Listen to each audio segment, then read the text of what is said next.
5, 4, 3, 2, 1। नमस्कार दोस्तों, मैं राकेश कुमार शर्मा, व्याख्याता भूगोल। कई दिनों से विभिन्न अभ्यर्थियों के मेरे पास फोन आ रहे थे कि सर फर्स्ट ग्रेड के लिए तैयारी कैसे करें, या फर्स्ट ग्रेड के फर्स्ट पेपर की तैयारी कैसे करें, या अध्यापक तृतीय श्रेणी की तैयारी कैसे करें, सेकंड ग्रेड की तैयारी कैसे करें। तो आज मैंने सिलेबस को बहुत बारीकी से देखा और उसको देखने के बाद में मेरे को लगा कि मैं मेरे कुछ अनुभव आप लोगों के साथ साझा करूं।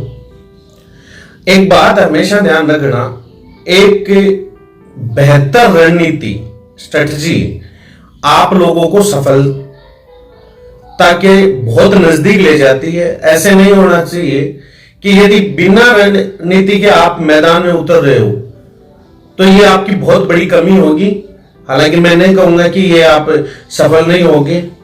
आपके प्रयासों की संख्या यदि ज्यादा भी हो जाए तो आप सफल हो सकते हो, परंतु आप लोगों ने कई जगह देखा है, कई लोगों को आप कई बार ऐसे चर्चा करते हो कि वो तो बहुत कम पढ़ता था, वो सिलेक्ट हो गया। तो मैं मानता हूं कि शायद उसकी सफल रणनीति थी। मैं भी मेरे गुरुजनों से उसी रणनीति के तहत अंतिम चयन करवा पाया। अब मैं आज के थर्ड ग्रेड जो शिक्षक भर्ती है आपकी, उसके ऊपर कुछ मेरे विचार रख रहा हूं कि पेपर को कैसे आपको हल करना चाहिए और पेपर की प्रिपरेशन कैसे करनी चाहिए। देखो, कई चीजें होती हैं। पहले तो आप अपने मन से डर निकाल दीजिए। कईयों के मन में यह होता है, क्योंकि जो सक्सेस पर्सनैलिटी होती है उनसे भी मैंने कई बार पूछा है, और वो लोग ये कहते हैं कि तैयारी तो बहुत कुछ ऐसा करना पड़ता है, बहुत कुछ ऐसा करना पड़ता है। मैं मानता हूं कि आप अपने ईमानदारी से अपना प्रयास यदि कर रहे हो तो आप काफी अच्छा कर रहे हो, क्योंकि आपको पॉजिटिव रहना पड़ेगा। आप दूसरे से कोई कंपैरिजन करोगे तो आप पीछे चले जाओगे। कंपैरिजन आप अपने आप से कीजिए, और मैं मानता हूं कि आप लोग अपना कंपैरिजन इस बिहार पर करोगे कि मैंने कितना मैटर तैयार कर लिया और कितना और तैयार करना है, और जो मैटर तैयार किया उसका लेवल क्या है। यदि ये चीजें आपको पता रहेगी तो शायद आप अंतिम चयन के और आप ये मान के चलिए कि बहुत ज्यादा चांसेस हो जाएंगे आपके कि आप लास्ट चयन करवा पाओगे। तो सबसे पहले होता है कि पेपर में आएगा क्या और पढ़ना क्या है। तो प्लीज आप लोगों से एक तो रिक्वेस्ट है कि कोई भी स्टडी मटेरियल उठाइए, उस स्टडी मटेरियल को बार बार बदलिए मत। कईयों की आदत होती है बुक कलेक्शन करने की, तो बुक कलेक्शन करने के लिए आपको अलग अलग वीडियो देखने की जरूरत नहीं है। मैं ये भी नहीं कहता कि मेरी मानिए आप यदि ग्रेजुएट प्लस बीएड करके आए हो, ग्रेजुएशन की है और आप बीएड किए हुए हो, तो आपका आईक्यू लेवल इतना है कि आपको पता चलता है कि कौन सा सब्जेक्ट मैटर है वो आपके लिए कारगर है। फिर भी मैं मेरे जो अनुभव है वो आपके साथ साझा कर रहा हूं। जैसे आपके लिए यह परीक्षा है, उसमें 150 क्वेश्चन आएंगे, 150 क्वेश्चन आएंगे, 2.5 घंटे की टाइम ड्यूरेशन रहेगी और 300 अंकों का होगा, और नकारात्मक यानी नेगेटिव मार्किंग होगी 1 तिहाई। ये तो बेसिक बातें हैं। अब है कौन सी चीजें आने वाली है, उन पे मैं थोड़ी सी चर्चा कर लेता हूं। राजस्थान का भौगोलिक, ऐतिहासिक, सामाजिक, सांस्कृतिक और राजस्थानी भाषा। तो देखो, भौगोलिक, ऐतिहासिक, सांस्कृतिक ज्ञान, तो भूगोल के लिए आप मेरे हिसाब से मैं आपको 2 बुक बता रहा हूं। एक तो आपकी आती है धिंदवाल पब्लिकेशन की, होशियार सिंह जी की, बहुत शानदार किताब है। उसका नया जो अपडेट वर्जन है वो आप खरीदिए। और अभी 10 तारीख से एक नई किताब आ रही है नाथ पब्लिकेशन की, एचपी टेलर की, बहुत शानदार किताब है वो, तो मैं उसको भी सजेस्ट करूंगा, आप उस किताब को पढ़िए। बहुत ज्यादा किताबों के चक्कर में मत जाइए, एक किताब कोई भी लेके आइए, आप उसको बार बार पढ़ोगे तो आपको यह पता रहेगा फला पेज पे यह बात उस बात के साथ लिखी हुई थी, तो आप उसको बार बार क्या कर सकते हो, पढ़ सकते हो, और दिमाग में भी वो चीजें रहेंगी। तो इसमें भूगोल के लिए मैंने आपको बताई होशियार सिंह जी की बुक, धिंदवाल पब्लिकेशन की या नाथ पब्लिकेशन की बुक जो एचपी टेलर की 10 तारीख को आएगी, 10 सितंबर को, इतिहास एवं संस्कृति। दोस्तों मैं आपको एक बात बताऊं, मेरे सिलेक्शन के पीछे जिस बुक का सबसे अहम योगदान रहा वो थी हिस्ट्री की फर्स्ट ग्रेड की बुक जो फर्स्ट पेपर के लिए निकाली थी, नाथ पब्लिकेशन की। 15 में से 14 क्वेश्चन में, मैं ज्योग्राफी का स्टूडेंट था, पवन भंवरिया सर की बहुत शानदार और अल्टीमेट बुक है। मेरे लिए तो मैं ये कहता हूं कि आप उस एक किताब को ही पढ़िए, ठीक है ना। मेरा पर्सनल सजेशन है उस एक ही किताब को बार बार पढ़िए। आर्ट एंड कल्चर की बहुत शानदार किताब है। प्रत्येक एग्जाम में बहुत अच्छे अच्छे क्वेश्चन आते हैं, कई बच्चों के क्वेश्चन आते हैं, मेरे को पूछते हैं, तो मैं भी उसी बुक का सहारा लेता हूं। इसके बाद में आती है राजस्थानी भाषा, तो राजस्थानी भाषा ये इसी में मिल जाएगी। ये टोटल पार्ट है वो आएगा आपका 80 अंक का। तो मैं नहीं मानता कि ये कोई आपके लिए बहुत बड़ी कोई समस्या है। इसके बाद में आपका आता है राजस्थान का सामान्य ज्ञान, शैक्षिक परिदृश्य, निःशुल्क एवं अनिवार्य बाल शिक्षा का अधिकार अधिनियम एवं सामयिक विषय।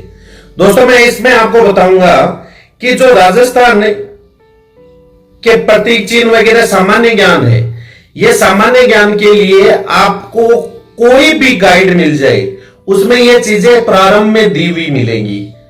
आप किसी भी गाइड लक्ष्य की ले आइए या कोई और भी गाइड लेके आइए, उसमें ये प्रारंभ में दी होगी। ये बहुत ज्यादा बातें नहीं है, क्योंकि आपको इसमें देखो जैसे उद्योग है, तो उद्योग कहां मिलेंगे आपको? उद्योग मिलेंगे ज्योग्राफी में। इसमें धार्मिक स्थल है तो ये कहां मिलेंगे आपको? आर्ट एंड कल्चर में। प्रमुख खिलाड़ी है तो ये आपको व्यक्तित्व है, ये ध्यान रखना, प्रसिद्ध व्यक्तित्व है उनके साथ मिल जाएंगे। और यदि वर्तमान के पूछे जाते हैं तो ये करंट में मिल जाएंगे जो चर्चित है। राजनीतिक एवं प्रशासनिक व्यवस्था, इसके लिए आपको पॉलिटिकल साइंस की बुक है वो एचपी टेलर की, जिन्होंने सेकंड ग्रेड के वो ये बुक निकाली थी, उसको आप पढ़ते हो तो ये ठीक रहेगा आपके लिए। इसके बाद में जो आपका आता है शैक्षिक परिदृश्य, इसमें आपको मैं बताऊं कि कलाम पब्लिकेशन की एक बुक आ रही है, वो काफी अच्छी है आप लोगों के लिए। सामयिक विषय, देखो दोस्तों एक चीज ध्यान देना, सामयिक विषय में आपको यह ध्यान रखना है, कोई भी एग्जाम हो, राजस्थान में मूमल द्विमासिक आती है, वो सबसे अच्छी बुक आती है, और क्रोनोलॉजी 1 ईयर की 1 मंथ की आती है, वो मंथली आती है। तो दोनों बुक काफी अच्छी रहती है। यदि आप साथ में पढ़ना चाहते हो तो फर्स्ट ग्रेड वाले के लिए तो मैं बता सकता हूं, अभी नाथ पब्लिकेशन की एक बुक आई है, विनोद स्वामी उसके राइटर हैं, तो वो भी काफी अच्छी बुक है। तो मेरा मानना है कि आप मूमल और क्रोनोलॉजी को दोनों को पढ़ोगे, और लगभग देखो 12 महीने का करंट अफेयर आपको याद करना पड़ेगा। इसके बाद में आता है आपका हिंदी। हिंदी की जो आप मिश्रा पब्लिकेशन की किताब आती है, वो काफी अच्छी किताब है आप लोगों के लिए। तो हिंदी के लिए यही कहूंगा मैं। इंग्लिश के लिए मैं कहूंगा, यदि कोई ऑनलाइन क्लास लेता है तो जीत कोचिंग के जो जीत सर है, उनकी जो ऑनलाइन क्लासेस आती है, मेरा मानना है कि वो आपके लिए रामबाण सिद्ध होगी। वो उनका पढ़ाने का वे और जो कंटेंट तैयार करवाते हैं बहुत ही अल्टीमेट है। ये मान के चलिए आपको no doubt all over Rajasthan में एक बहुत अच्छी फैकल्टी है, और यदि रीट का आ रहा है तो आप जरूर वहां पर जो भी आपका चार्ज होता है वो पे करके खरीदिए। उसमें मैं कहता हूं आपको 100% विश्वास दिलाता हूं कि वो चीज आपको जरूर मिलेगी वहां पे। कहां पर? एग्जाम में, एग्जाम के क्वेश्चन पेपर में आपको वो जो पढ़ाएंगे वो चीजें मिलेंगी। और इसके अलावा कोई गाइड उठा लीजिए, क्योंकि अभी मेरे को इस इंग्लिश वाले पार्ट का इतना कुछ पता नहीं है। और संस्कृत के लिए साफल्यम की जो किताब आ रही है वो काफी अच्छी है। सिंधी, पंजाबी, उर्दू, इनके लिए मैं कुछ नहीं बता पाऊंगा। गणित के लिए एक चीज ध्यान रखना भाई, माथुरिया पब्लिकेशन की बुक है वो ठीक ठाक है। मैं ये ज्यादा गणित का आदमी नहीं हूं, विज्ञान का आदमी नहीं हूं। मैंने जो तैयारी कर रहे हैं और जो एक्सपर्ट है उनसे पूछा है, तो उन्होंने मेरे को बताया कि साहब आप ये सजेस्ट कर सकते हो, माथुरिया पब्लिकेशन की बुक है वो अच्छी आती है। और विज्ञान के लिए एनसीईआरटी 9, 10, 11, 12 की पढ़वा दो, या आप 6 to 10th की तो पढ़ोगे ही पढ़ोगे। अब आता है सामाजिक अध्ययन। देखो दोस्तों, सामाजिक अध्ययन में पवन भौरिया की श्रीनाथ पब्लिकेशन की बुक आती है, नाथ पब्लिकेशन की, वो सबसे अच्छी बुक है और उसी बुक को आप बार बार पढ़ोगे। मैं बार बार फिर ये कह रहा हूं कि एक किताब खरीदोगे और उसी किताब को बार बार पढ़ोगे। इसके अलावा 6 to 10th की आपको एनसीईआरटी पढ़नी है। जो टॉपिक आपके दिए हुए उन टॉपिकों को वहां से उठाइए और पढ़िए। देखो इसमें एक चीज और बता देता हूं, इसमें जो टॉपिक दिए हुए उन टॉपिकों को ही पढ़ना है। कई एक्स्ट्रा टॉपिक दिए हुए तो आपके लिए इतनी सहूलियत हो गई कि ये टॉपिक आपको राजस्थान कर्मचारी चयन आयोग के द्वारा ये क्या है, सिलेबस जारी कर दिया गया, तो आप अलग टॉपिक को न पढ़ें, जो टॉपिक आपके लिए महत्वपूर्ण है उनको ही पढ़ें। बाद में आता है शैक्षणिक रीति विज्ञान। रीति विज्ञान का मतलब है टीचिंग मेथड, और टीचिंग मेथड के लिए मैं आपको एक सबसे बढ़िया आज तक ज्यादातर जो रिकॉर्ड रहा है वो रहा है फर्स्ट रैंक बुक का। फर्स्ट रैंक पब्लिकेशन की जो बुक आती है वो बहुत शानदार बुक आती है, तो आप उसको भी देख सकते हो। इसके अलावा हमने पब्लिकेशन की बुक आई है, कलाम वालों ने भी निकाली है, पर मैं आपको ये कहूंगा कि आपको उसमें से जो अच्छा लगे, फर्स्ट रैंक का अच्छा रहा है, ये भी मान के चलिए परीक्षा में एग्जाम में क्वेश्चन आए तब मैं आपको ये बात बता रहा हूं, कलाम वाली भी बुक देख सकते हो आप। इसके बाद में आपके आती है एजुकेशन साइकोलॉजी, शैक्षणिक मनोविज्ञान। तो एक तो देखो आपको मैं बताऊंगा कि कुछ लीक से हटकर चलो, इसमें आप जेमिनी पब्लिकेशन की आती है, रुपेश सेन जो आरएस है उनकी बुक आती है, वो बहुत शानदार बुक है जेमिनी पब्लिकेशन की। लकी आहूजा की बुक आ रही है, वो भी शानदार बुक आ रही है। और ऐसे आप कोई भी पढ़ना चाहते हो तो शिखवाल है, अवनी भी है, अवनी भी बहुत अच्छी बुक है भाई। अवनी पब्लिकेशन धीर सिंह दाभाई सर की है, वो बहुत शानदार बुक है। अब आपको उसमें से सिलेक्ट करना है कि आपको किसकी भाषा अच्छी लग रही है, और यदि लग रही है तो आप एक किताब को लेके चलोगे, मात्र एक किताब को, बार बार किताबों को बदलो मत, क्योंकि ज्यादातर क्वेश्चन है वो अप्लाइड आएंगे तो आपको उसका कॉन्सेप्ट यदि क्लियर तो आप उस क्वेश्चन को कर पाओगे। और आईसीटी, तो आईसीटी के लिए आप किसी भी गाइड से आप इस टॉपिक को उठा सकते हो, जिसमें ज्यादातर आपको कोई बहुत ज्यादा मैटर नहीं उठाने की जरूरत है, या आपको मिल जाएंगे नोट्स के रूप में मिल जाएंगे, या कोई वीडियो देख लीजिए आप, आईसीटी के बारे में कोई भी वीडियो है तो देख सकते हो। दोस्तों मैं एक बार फिर कहना चाहूंगा, एक ही किताब को पढ़िए जो आपको बहुत अच्छे से समझ में आ रही है। उस किताब को पढ़ते हुए आपको क्या करना है, एक आप किताब को सुंदर रखने की कोशिश मत कीजिए।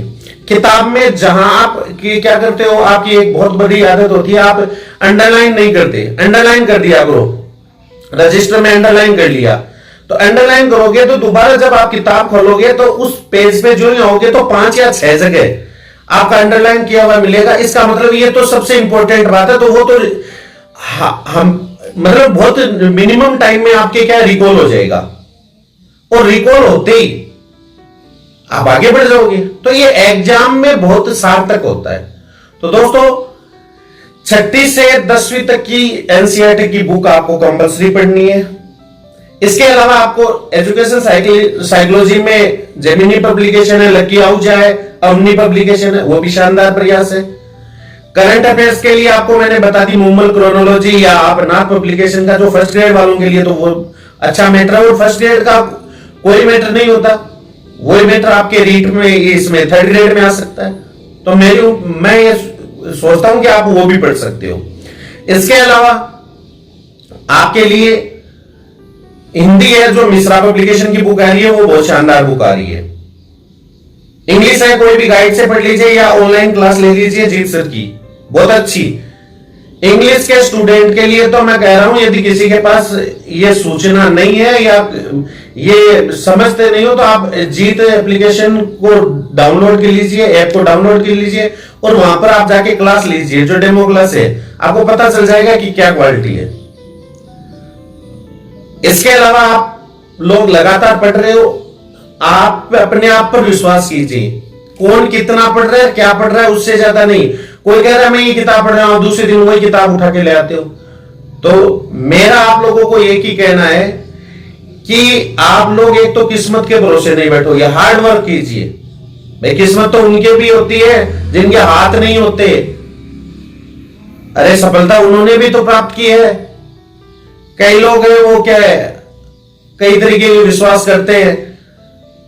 तो आप यदि कुछ बेस्ट करना चाहते हो तो हार्ड वर्क करो, और हार्ड वर्क को आप, ये जो कहते हैं ना, जुझारूपन होना चाहिए आप लोगों में। जुझारूपन का मतलब है आप संघर्षशील रहो, आराम से तैयारी करो, आपको सफलता जरूर मिलती है, जरूर मिलेगी आपको, ये मेरा कॉन्फिडेंस है। तो जो भी मेरे से जो स्टूडेंट जुड़े हुए थे उन्होंने बार बार मेरे को ये कहा था कि सर आप वीडियो बनाइए, वीडियो बनाइए।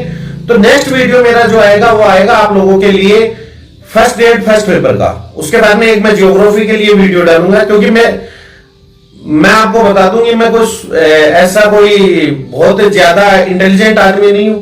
मेरे जो अनुभव वो आप लोगों के साथ साझा कर रहा हूं। मेरे को ये पता नहीं है कि किस सब्जेक्ट में क्या पढ़ाना है, तो मैं ज्योग्राफी सब्जेक्ट का आपको वीडियो जरूर बनाकर बताऊंगा कि ये क्या चीज है। और उसके अलावा मैं मेरे चैनल पर वीडियो डालता रहता हूं। आप चैनल को सब्सक्राइब कर लीजिए यदि आपको कुछ नॉलेज लेना है। मेरा कहीं टारगेट वो नहीं है कि आप लोग जो सोचते हो कि चैनल को सब्सक्राइब कर लिया, बहुत ज्यादा लोगों तक मैंने रीच कर लिया और कर ली। ये है कि जो मेरा स्टूडेंट है या जो मेरे को जानता है, जो मेरे से जानकारी लेना चाहता है, मैं उस तक उस चैनल के माध्यम से पहुंच जाऊं। धन्यवाद दोस्तों।